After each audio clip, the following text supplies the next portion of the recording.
Welcome, ladies and gentlemen. Today we are going to start talking about the actual process and theory of evolution and natural selection. And to really start off that conversation, we should take a step back and just recognize the gentleman who figured this out, who put all of this hard work and observation into a detailed idea that eventually, with lots and lots of additional support, has developed into what we know today as the theory of evolution. And that man is given the credit of being the father of evolution, and that's Charles Darwin. Keep in mind, he didn't actually invent evolution. Evolution is a natural process that has been occurring for as long as life has existed on Earth, but he was able to piece together observations and evidence over his lifetime that developed into the theory to explain how evolution actually works. What's the mechanism behind it? Really, he's the one who coined and described the idea of natural selection. So let's sort of start off this concept by talking about what got Darwin to that point, and giving some historical context to Darwin's theory. So first off, let's talk about Darwin in the sense that he was born in 1809, he dies in 1875. So he's born just post American Revolution. But Great Britain is where he is born and raised, and Great Britain is really in the height of the colonial period throughout his lifetime.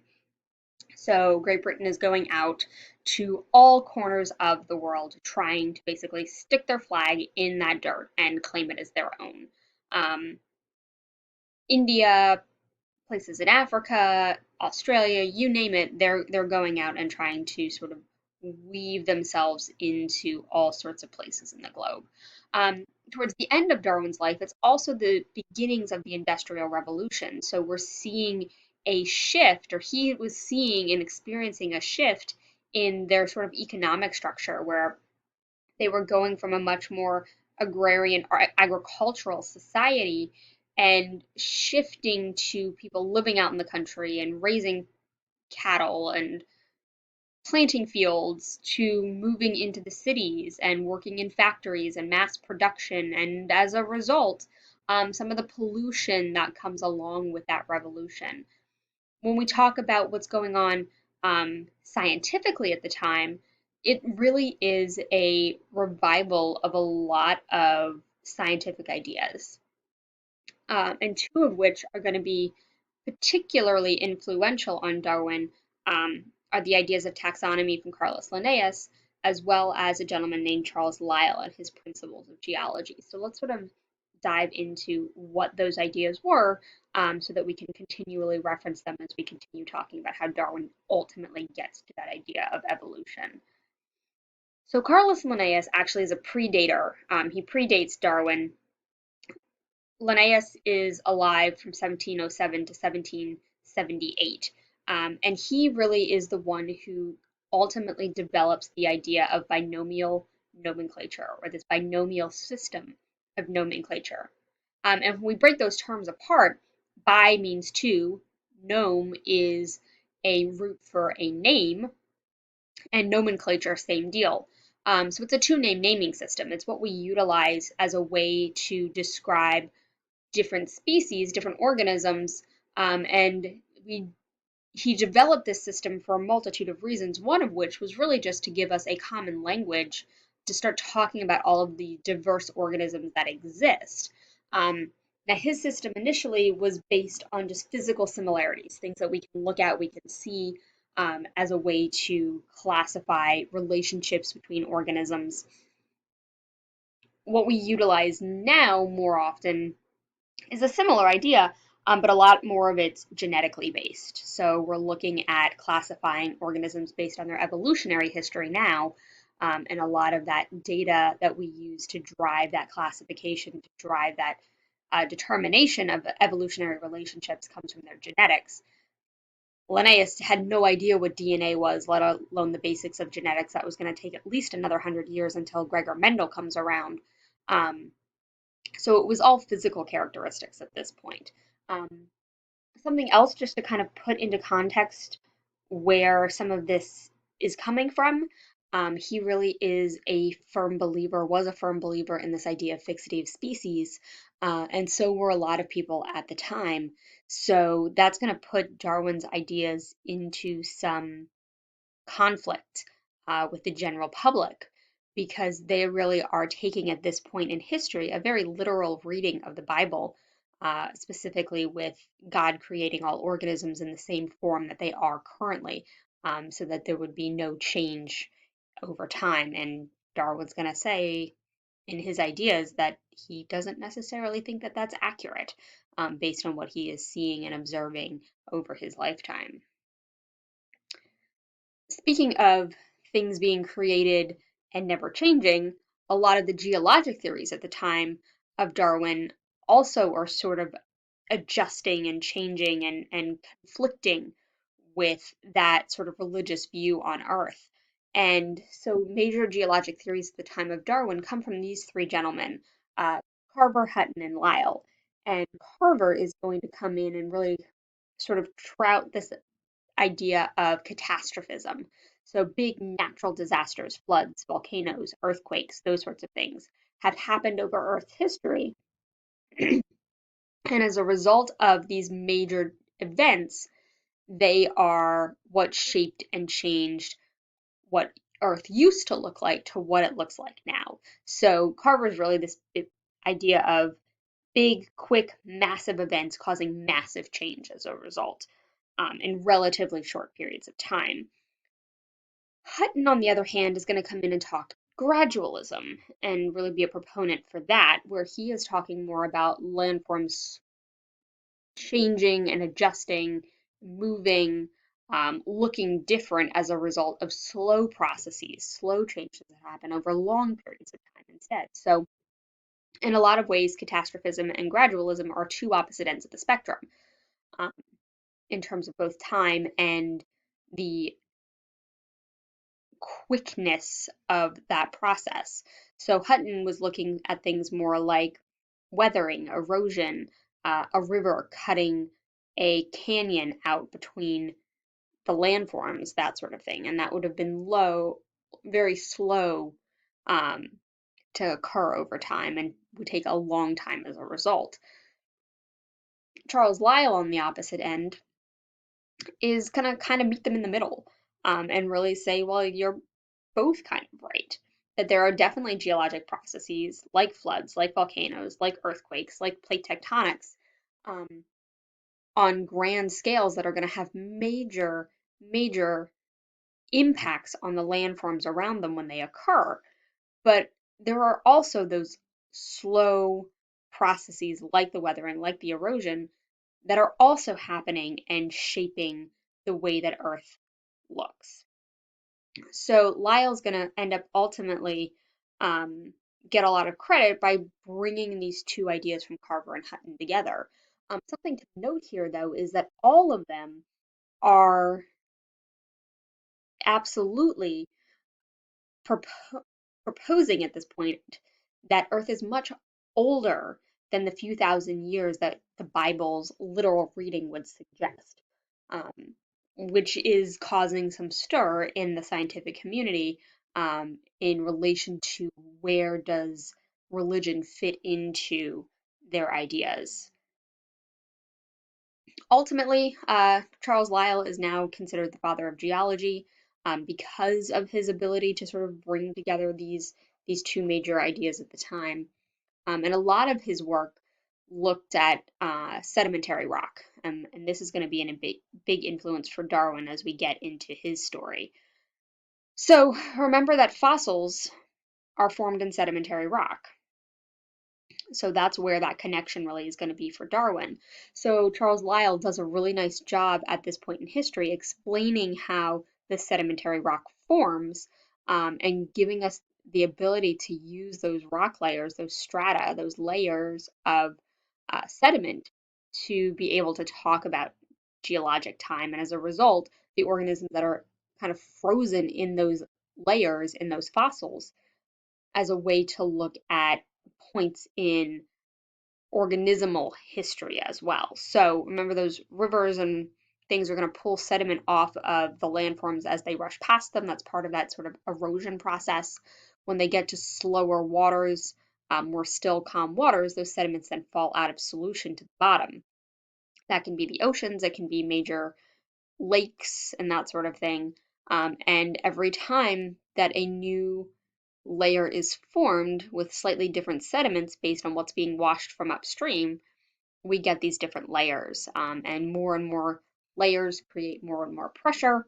And if any organisms, parts of organisms get trapped in those sediment layers as a process, or as part of this process, I should say, then those can potentially be turned over and fossilized.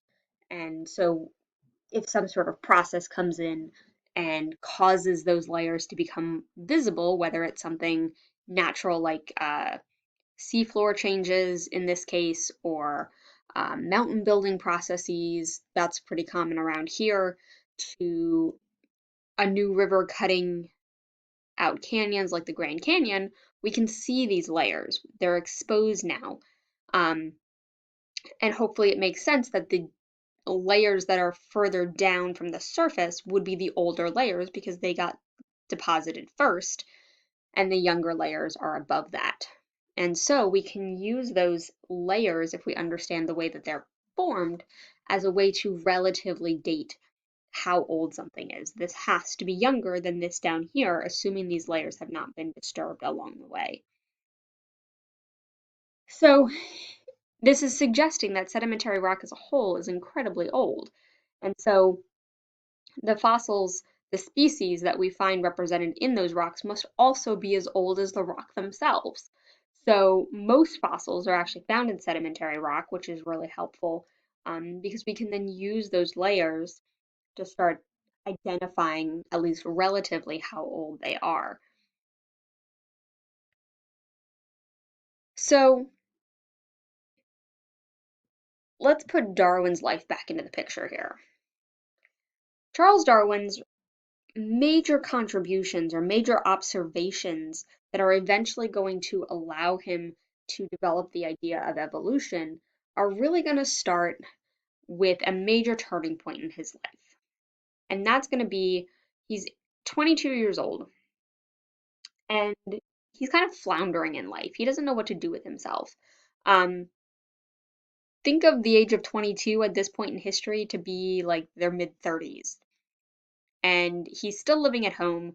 He has yet to really succeed in any sort of career. He tried to go to seminary school to become a pastor, failed at it. He goes to medical school, spends his first opportunity in an operating room, can't handle it, fails out.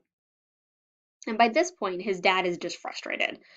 His dad is a relatively well-to-do man. They're upper middle class family in Great Britain at this point in time. So they've got some money, they've got some stability.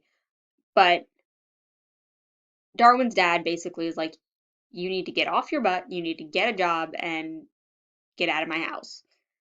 And so Darwin at that point in his life at 22 is sort of toying with this idea of being a naturalist, and dad doesn't necessarily approve.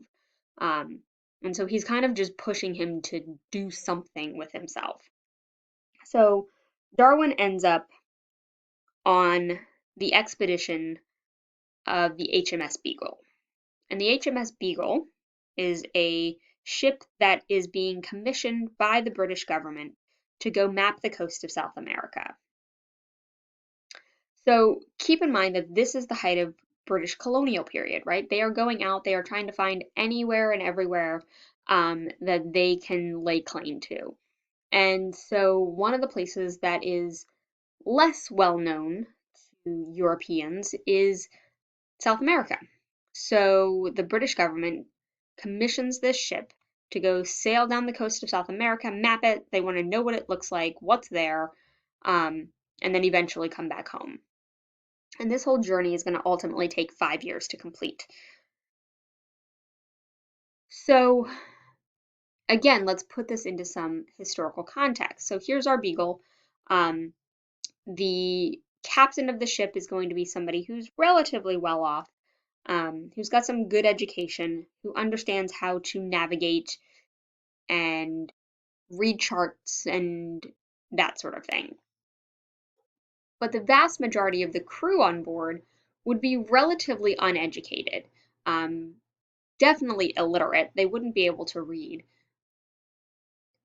They're just the brawn of the workforce. They're just there to keep the things moving and take orders. So the captain, who knows he's going to spend years on this ship, wants some intelligent conversation. He wants to be able to converse with somebody who is of his own intellectual level. So he hires Darwin to be just that.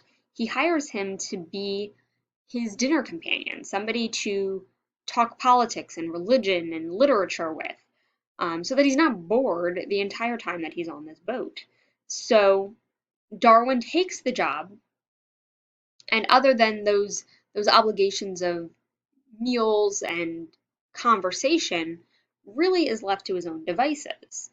So Darwin gets on this ship thinking this is going to be a wonderful adventure. I want to be a naturalist, so let's see what the rest of the natural world looks like. So he takes the job. What he doesn't realize is he's never really spent any major time on a major floating vessel, and so he does end up spending the vast majority of his time seasick, puking his guts out over the side of the ship. But when they do make landfall, he ends up seeing some really interesting things.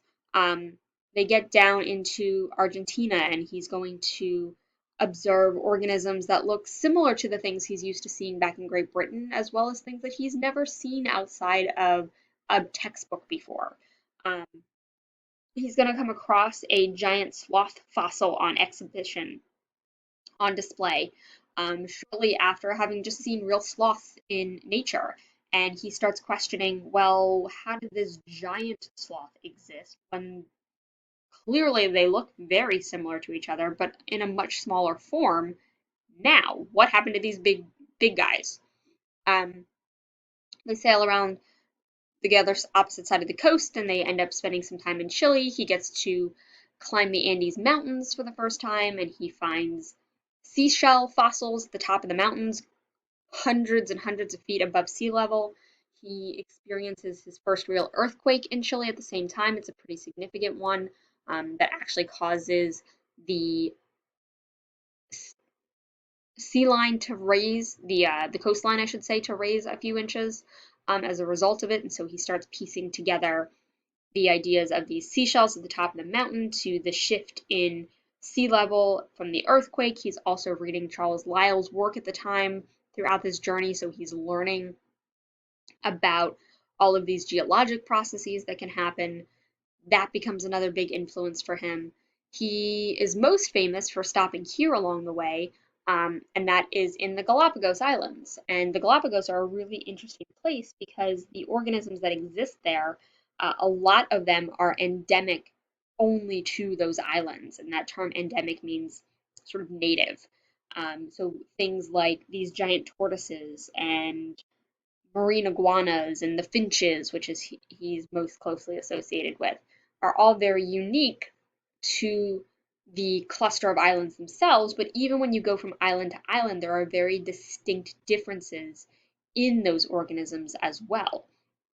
And so he ends up taking all sorts of samples and drawings and just tons and tons of data, back home with him.